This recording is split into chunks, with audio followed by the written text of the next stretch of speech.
ಇದು ಹೆಂಗಿದೆ ಅಂತ ಹೇಳಿದ್ರೆ ಸಾಧಾರಣವಾಗಿ ಸಿನಿಮಾ ಶೂಟಿಂಗ್ ಮಾಡ್ಬೇಕಾದ್ರೆ ಅಟ್ಲೀಸ್ಟ್ ಒಂದು 2 ಸಲ ನಾವು ಮೀಡಿಯಾದವ್ರ ಜೊತೆ ಕೂತ್ಕೊಂಡು ಮಾತಾಡಿ ಕೆಲವು ಸುದ್ದಿಗಳನ್ನ ಹಂಚ್ಕೊಳ್ಳೋದಿರುತ್ತೆ. ಆದರೆ ಲೀಡರ್ ಯಾವ ಥರ ಅಂತ ಹೇಳಿದ್ರೆ ಒಂದೇ ಸಲ ಎಲ್ಲ ಎಕ್ಸ್ಪೀರಿಯೆನ್ಸು ಹಂಚ್ಕೋಬೇಕು ಅಂತೇಳಿ ನಾನೊಂದು ಸಿನಿಮಾ ಕಥೆ ಹೇಳ್ದಂಗೆ ಆಗುತ್ತೆ. ಯಾಕಂದರೆ ಆ ಎಕ್ಸ್ಪೀರಿಯೆನ್ಸ್ ಅಷ್ಟೂ ಚೆನ್ನಾಗಿತ್ತು.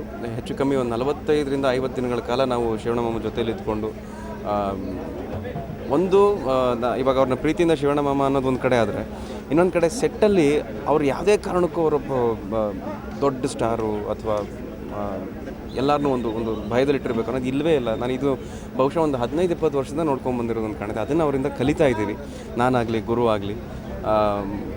ಇಡೀ ಒಂದು ವಾತಾವರಣನ ಎಷ್ಟು ತಿಳಿಯಾಗಿಟ್ಟಿರ್ಬೋದು, ಎಷ್ಟು ಪ್ರೀತಿಯಿಂದ ನೋಡ್ಕೋಬೋದು. ಅತ್ತಿಗೆ ಬರ್ತಾಯಿದ್ರು, ಕೇಕ್ ಮಾಡ್ಕೊಂಬರ್ತಾಯಿದ್ರು, ಅರ್ಧ ಕೇಕ್ ತಿಂದು ಚೆನ್ನಾಗಿ ಗುಲ್ಮಾರ್ಗಲ್ಲಿ ಶೂಟಿಂಗ್ ಮಾಡ್ತಾ ತಿಂದು ಈ ಥರ ಸೈಜ್ ಬಂದಿದ್ದೀನಿ. ಇದೆಲ್ಲದಕ್ಕಿಂತ ಮುಖ್ಯವಾಗಿ ಒಂದು ಸಿನಿಮಾದಲ್ಲಿ ಕೆಲಸ ಮಾಡೋಕ್ಕೆ ಒಬ್ಬ ಆ್ಯಕ್ಟ್ರಿಗೆ ಬೇಕಾಗಿರೋ ಫೋಕಸ್, ಟೆಕ್ನಿಷಿಯನ್ಸ್ ಮೇಲೆ ಇರಬೇಕಾಗಿರೋ ಗೌರವ, ಆಮೇಲೆ ಒಂದು ಒಳ್ಳೆ ಸಿನಿಮಾ ಮಾಡೋದಕ್ಕೆ ಬೇಕಾದಂಥ ಎಲ್ಲ ಡೆಡಿಕೇಶನ್, ಈ ಎಲ್ಲ ವಿಚಾರಗಳನ್ನ ಶಿವಣ್ಣಮಾಮನ ಜೊತೆ ನಾವು ಕಲಿತಾ ಇರ್ತೀವಿ.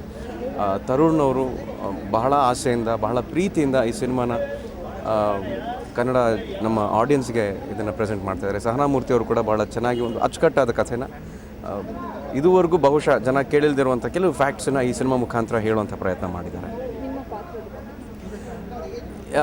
ಲೀಡರ್ ಅಂದ ತಕ್ಷಣ ನಮಗೆ ಇವಾಗ ಶಿವರಾಜ್ ಕುಮಾರ್ ಅನ್ನೋ ಒಂದು ಹೆಸರು ಲೀಡರ್ ಟೈಟ್ಲ್ ಕೆಳಗೆ ಬಂದಾಗ ನಿಜವಾಗ್ಲೂ ಒಂದು ಎಕ್ಸೈಟ್ಮೆಂಟ್ ಇರುತ್ತೆ. ಸೊ ಲೀಡರ್ ಅಂದರೆ ಯಾವ ಥರ ಲೀಡರ್?